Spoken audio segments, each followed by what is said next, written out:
आगे एक क्वेश्चन और देखते हैं प्रूविंग वाला। If A is a subset of B, show that A cross A is a subset of A cross B union B cross A. अब students इस question को प्रूव करने के लिए क्या करते हैं, अब देखिए जो ए क्रॉस ए है ये कार्टेशियन प्रोडक्ट है। अब कार्टेशियन प्रोडक्ट जब हम दो सेट का करते हैं तो हमें ऑर्डर पेयर के फॉर्म पे एलिमेंट फॉर्म होते हैं, है ना। तो क्या करते हैं, let A comma B an arbitrary element of A cross A. इतना समझ में आया। जो इन दोनों सेट्स का कार्टेशियन प्रोडक्ट हो रहा होगा उसके जो आर्बिट्रेरी एलिमेंट ए कॉमा बी उसमें से मैंने एक ले लिया, ठीक है। अब आगे जब ये इसका आर्बिट्रेरी एलिमेंट है तो इसको बिलोंग भी करता होगा ए क्रॉस ए को, ए क्रॉस ए को बिलोंग भी कर रहा होगा। अब बिलोंग कर रहा है तो इसका मतलब ये है जो ए है वो सेट फर्स्ट सेट इसको बिलोंग करेगा, जो बी है वो इस सेट को बिलोंग करेगा, ठीक है। A belongs to A and B belongs to B, sorry B belongs to A, ठीक है। अब इतना करने के बाद देखते हैं, ऐसे भी लिख सकते हैं A belongs to A comma B belongs to A and A belongs to A comma B belongs to A. ये समझ में आया इसका मीनिंग क्या है। दो बार क्यों लिखा, क्योंकि देखिए जो ए कॉमा बी है वो ए क्रॉस ए का कार्टेशियन प्रोडक्ट होगा, है ना। अब आगे A belongs to A and B belongs to B, है ना, B belongs to B, because ऐसा इसलिए क्योंकि यहाँ पे कंडीशन दे रखी है A is a subset of B. जब A is a subset of B है तो उसका मतलब ये हुआ जो ए कॉमा बी यदि ए के अंदर आ रहे हैं तो ए कॉमा बी के अंदर भी बिलोंग करेंगे, ठीक है। तो तभी यहाँ पे लिखा A belongs to A B comma B and A belongs to B A comma B belongs to A, ठीक है। अप्रूव वाले क्वेश्चन में हमें कंडीशन मेकअप करनी पड़ती है। तो पहले हमें क्या प्रूव करना है, ए क्रॉस बी। तो पूरे क्वेश्चन को हमें इस तरीके से करना होगा, ए क्रॉस बी आया संग में उसका इंटरसेक्शन भी आ जाए बी क्रॉस ए। तो इतना करने के बाद अब आगे देखते हैं, A comma B belongs to A cross B and B comma A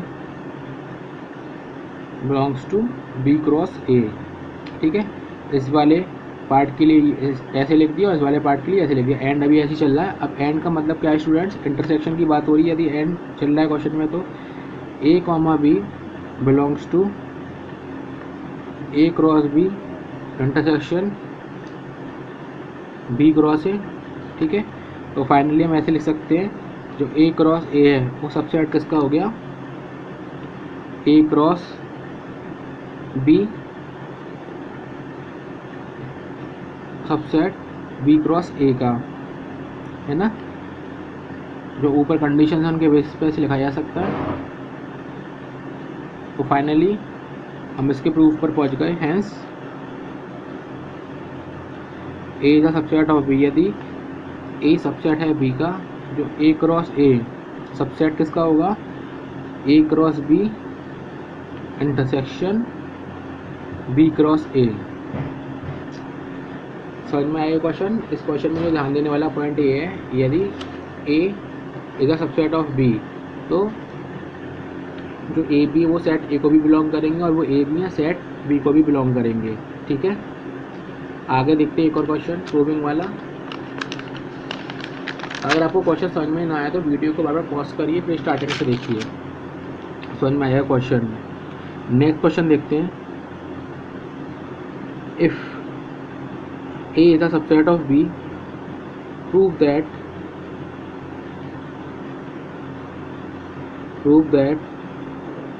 A cross C is a subset of B cross C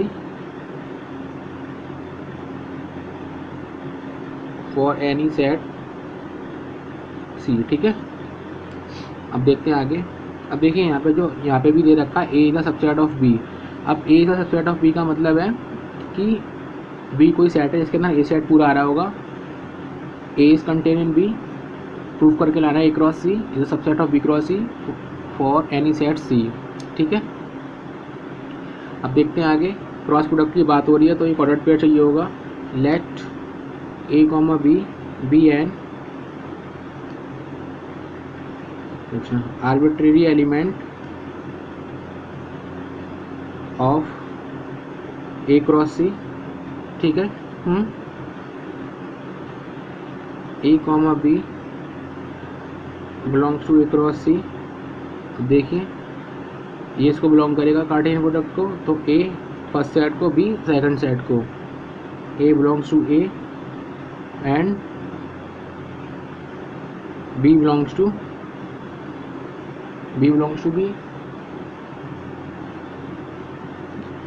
अब इतना करने के बाद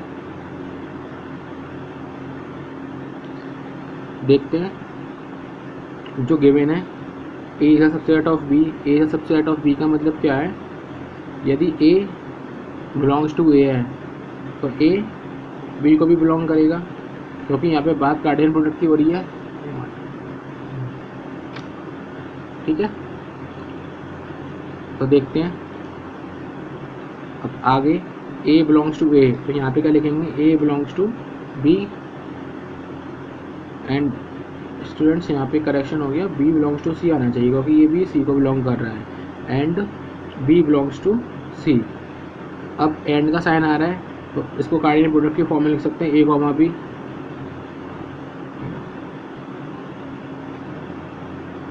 बी क्रॉस सी। तो हमने क्या देखा, जो ए क्रॉस सी है वो सबसेट है किसका? बी क्रॉस सी का, क्योंकि जो ए कॉमा बी है वो इस ए क्रॉस सी के आर्बिट्री एलिमेंट हमने लिए थे। अब इसी तरीके से आगे एक क्वेश्चन और देखते हैं, सिंपल है। जब ये समझ में आएगा आगे होगा तो वो वाला भी जो क्वेश्चन करूँगा वो भी आ जाएगा समझ में। If A is a subset of B and C is a subset of D. ठीक है, prove that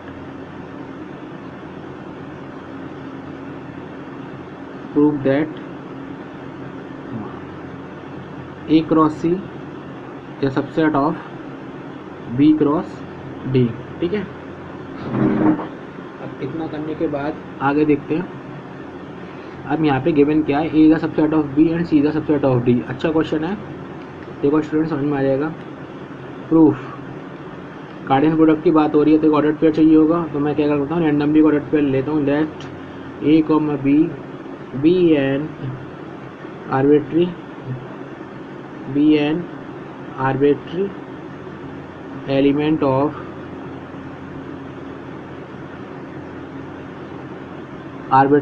of A cross सी।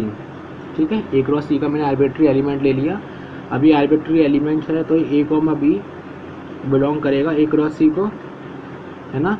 तो इसके बेसिस पर हम ऐसे लिख सकते हैं, जो A belongs to A and B belongs to C. ठीक है, अब कंडीशन यहाँ पे दे रखी है, A is a subset of B. A किसका सबसेट है? बी का, और सी किसका सबसेट है? डी का। ये 4 सेट्स होंगे ए बी सी डी, ये एक दूसरे का सबसेट है। ए सबसेट बी का और सी सबसेट डी का है। तो इसके बेसिस पे क्या लिख सकता हूँ मैं? यदि ए बी का सबसेट है तो ए बिलोंग्स टू बी को भी करेगा, ए बिलोंग्स टू बी एंड, और सी सबसेट डी का है तो बी बिलोंग्स को करेगा डी को, बी बिलोंग्स टू डी। तो इसको मैं ओवरऑल लिख देता हूँ। ओवरऑल ऐसे लिख सकते हैं, A comma B belongs to B cross D. अब ए कॉमा बी क्या था? आर्बिट्री एलिमेंट था किसका? ए क्रॉस सी का। तो overall A cross C is a subset of B cross D. I hope आपको क्वेश्चन समझ में आ रहे होंगे ये क्वेश्चंस। अब एक क्वेश्चन और देखते हैं। For any sets A B C D proof that A cross B intersection C cross D, A intersection C B intersection D. Students, हमने इतने क्वेश्चंस किए, इसमें क्या ऑब्जर्व किया, जब किसी भी कार्डियन प्रोडक्ट की बात आती है तो हमें उसका रैंडमली एक आर्बिट्री एलिमेंट चाहिए होता है। तो ठीक है, मैं यहाँ पे जो ये लेफ्ट हैंड साइड है इनके क्रॉस प्रोडक्ट में से ए कॉमा बी ऐसा एलिमेंट लेता हूँ, तो दोनों कार्डियन प्रोडक्ट के सेट में आ रहा होगा। तो देखिए, let A comma B be an arbitrary element of A cross B intersection C cross D. ठीक है, अभी इसका एलिमेंट है तो इसको बिलोंग भी करेगा। देखते हैं। Now A comma B belongs to A cross B intersection C cross D. अब ए कॉमा बी इसको भी बिलोंग कर रहा है और ए कॉमा बी इसको भी बिलोंग कर रहा है, तो मैं इसको ऐसे लिखूंगा, A comma B belongs to A cross B and A comma B belongs to C cross D. इतना करने के बाद अब यदि इतने पार्ट को मैं देखूं, ए कॉमा बी इस कार्टेशियन प्रोडक्ट को बिलोंग कर रहा है, तो सीधी सी बात है, जो स्मॉल ए है वो सेट ए का एलिमेंट होगा, जो स्मॉल बी है वो सेट बी का एलिमेंट होगा, है ना। A belongs to A and B belongs to B and A belongs to C and B belongs to D. ठीक है, इतना करने के बाद अब ए वाले सारे एलिमेंट्स में एक तरफ रखता हूँ, क्योंकि मेरे को प्रूफ में क्या लाना है, ए इंटरसेक्शन सी दिखाना है। देखते हैं। अब देखिए, A belongs to A and A belongs to C and B belongs to B and B belongs to D. अब इतना करने के बाद इस पूरे पार्ट को मैं ऐसे लिख सकता हूँ, ए बिलोंग्स टू, क्योंकि ए दोनों में कॉमन है तो कॉमन की इंटरसेक्शन लगाएंगे, and similarly for the same part B belongs to B intersection D. ठीक है स्टूडेंट्स, अब ओवरऑल इस पूरे एक्सप्रेशन को मैं कैसे लिख सकता हूँ, A comma B belongs to A intersection C cross B intersection D. इतना समझ में आ गया। ऐसे लिखा जा सकता है इसको, ए कॉमा बी को टुगेदर, तो जो ए कॉमा बी है वो किसका आर्बिट्री एलिमेंट था, A cross B union C cross D, जो कि इसका सबसेट होगा, है ना। इसके अंदर ये वाला पार्ट है जो आ रहा होगा, है ना। और सिमिलरली हम ऐसे भी लिख सकते हैं। अब कन्वर्सली जो उसकी प्रूविंग करेंगे वह सिमिलरली मैं लिख दे रहा हूँ, A intersection C cross B intersection D is a subset of A cross B C cross D.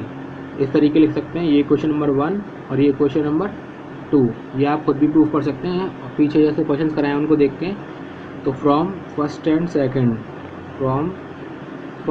And second then, तो A cross B intersection C cross D equal to A intersection C cross B intersection D. Hence proved.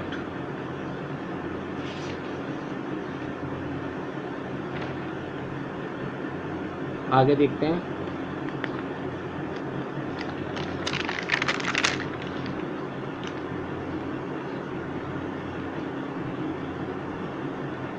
For any 3 sets A, B and C, prove करना है यहाँ पर A cross B dash union C dash का dash equal to A cross B intersection A cross C। ठीक है students, अब देखते हैं इसका प्रूफ। देखिए, A cross B dash union C dash का डैश, इसको डी मॉर्गन्स लॉ लगा के चेंज कर लेते हैं। ए क्रॉस बी डैश का डैश इंटरसेक्शन सी डैश का डैश, हमने डी मॉर्गन्स लॉ से इसको चेंज कर दिया। अब यदि ए क्रॉस डैश का डैश लेते हैं, कॉम्प्लीमेंट का भी कॉम्प्लीमेंट, तो वापस वही सेट मिल जाता है सी। तो इसको हम ऐसे लिख सकते हैं A cross B intersection A cross C. ठीक है, ये इसका प्रूविंग कंप्लीट हो गई। अब नेक्स्ट वीडियो में 1-2 क्वेश्चन और डिस्कस करेंगे, फिर आगे पढ़ेंगे रिलेशंस।